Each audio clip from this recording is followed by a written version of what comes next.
Hey guys, we're back on the 1953 Ford F100. I think today is probably going to be the last day that I'm going to try working in the bush here to get the engine freed up. And we've got to make a few changes here in order to get the thing trailerable so that we can take it back to the shop where I got more tools and more space.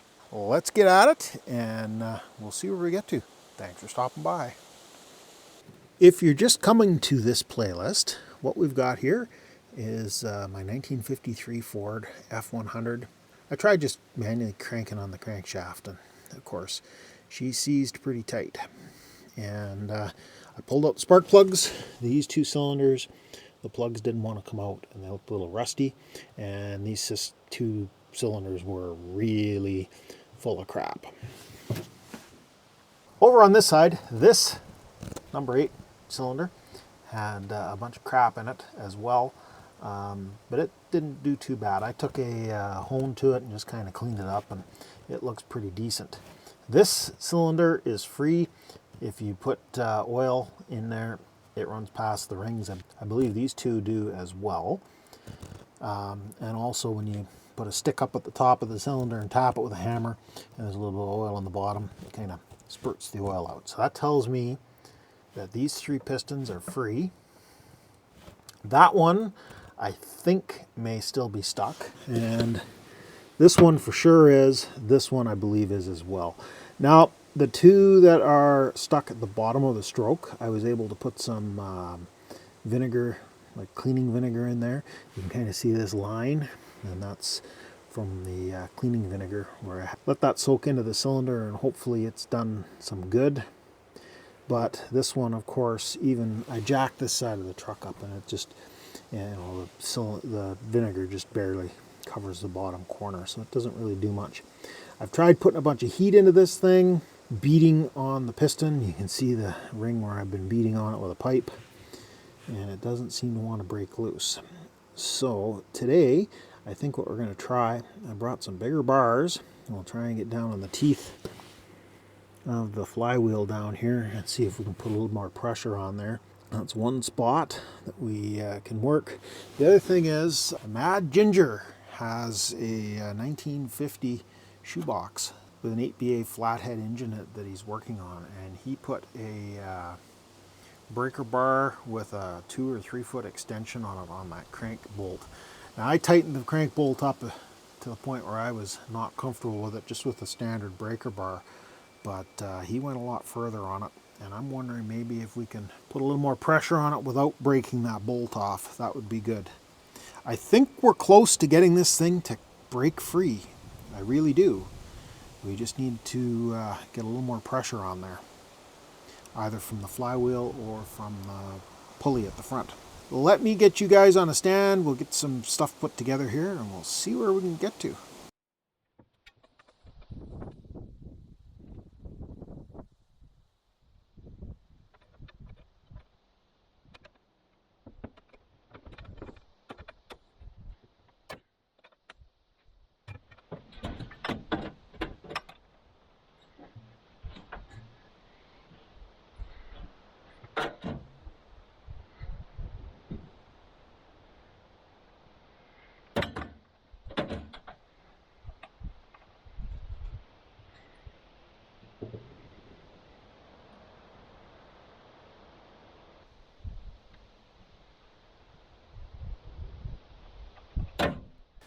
The breaker bar makes me nervous. It just keeps tightening and tightening. I'm worried we're going to pull the threads right out of the end of the crankshaft or break off that bolt, and I don't want to do either of that. I guess I'll try the big pry bar again and see if we can get in there, but that's just not a convenient angle to get at. That just does not want to cooperate. So far, nothing has worked. Haven't been able to break anything free. We're getting down to the end here, but I brought the big guns this time. We've got Muriatic Acid. This stuff is hydrochloric acid, basically, and we're going to pour that in the cylinders and let it sit for about 20 minutes. Then we're going to neutralize it. This is not stuff that you just suck out of there and not worry about. This, we've got to neutralize it. It's pretty potent. Also, need to make sure that I got rubber gloves on while handling it. I don't know if this is going to do it or not. We're pretty near down to the end of what I can do working in the bush here. I'm going to need to haul this thing back home and work on it in my garage. But let's give it one last try with the heavy duty acid here and see where we get to.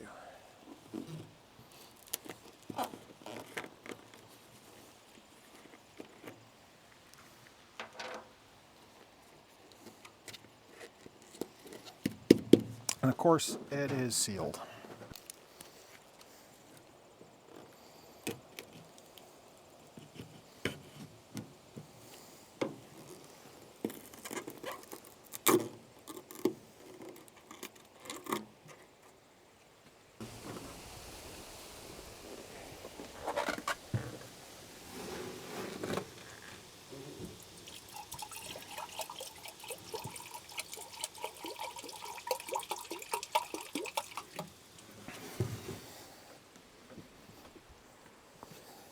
We're certainly getting some fizzing. I don't want to get my nose too close to that because it's got some pretty potent fumes, I believe. But you can see it's self-agitating. We got a bunch of stuff floating in it.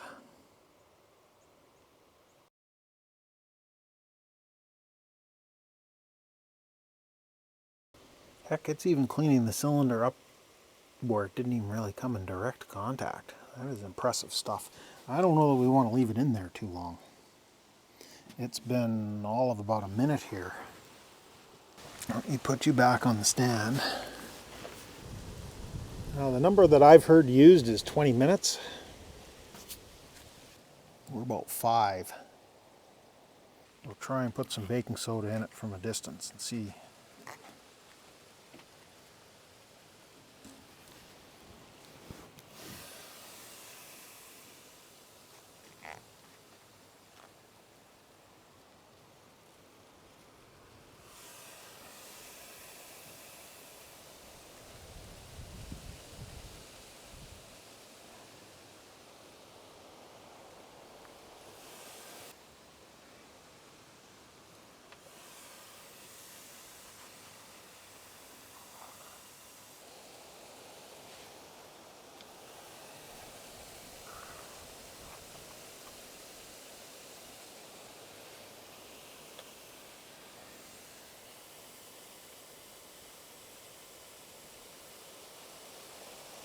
I definitely don't want that landing on my skin.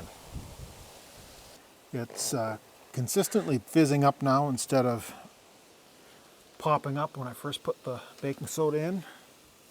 So we're probably getting pretty close to being neutral. Now we'll flush it out with some water.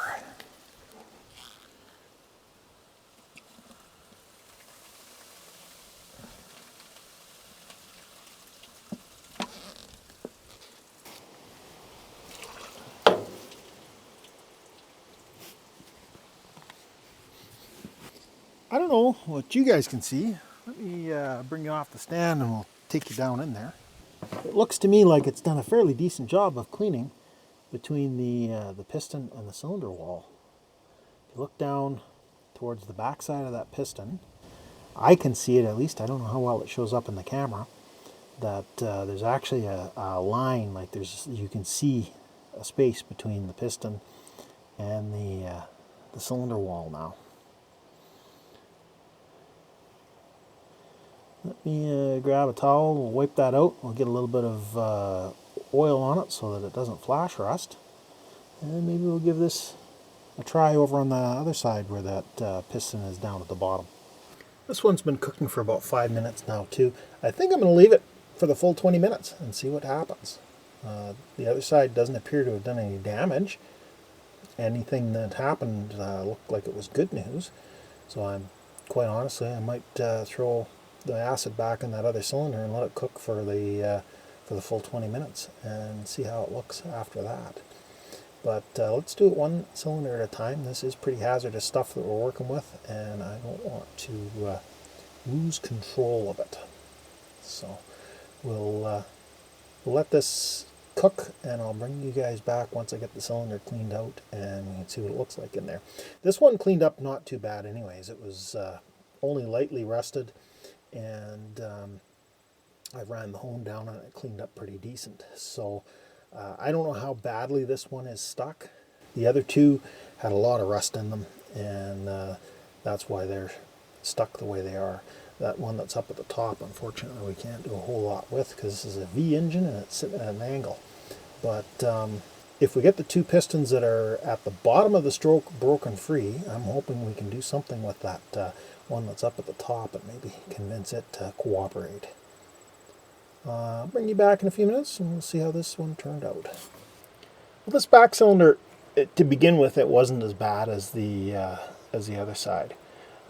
This one, you know, I'm pretty sure it is stuck, but not as bad as the other ones. It didn't seem to fizz up quite as much, and it was about 15 minutes in before we started getting any kind of black stuff floating around, whereas we had black stuff almost immediately over on the other side. So it's had 20 minutes of acid bath, and I neutralized it with baking soda, washed it out with, or then rinsed it out with water.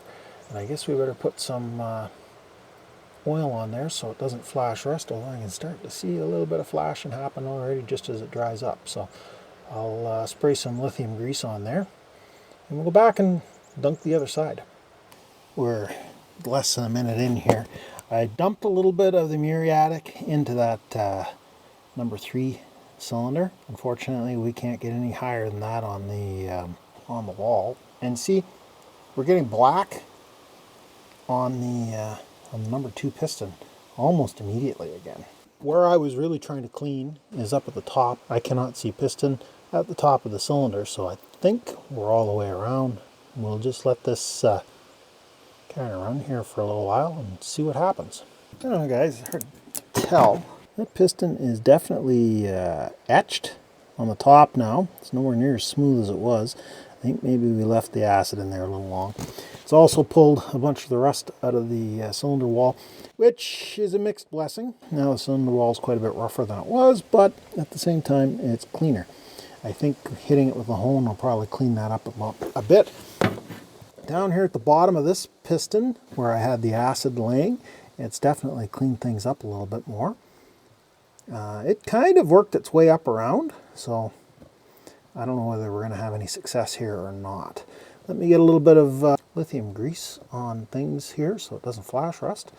And we'll try pry bars and breaker bars and basically give it the good old try one more time here. And if this doesn't do it, well, I guess it's going to have to go back to the garage and the pistons will have to be beat out from the bottom.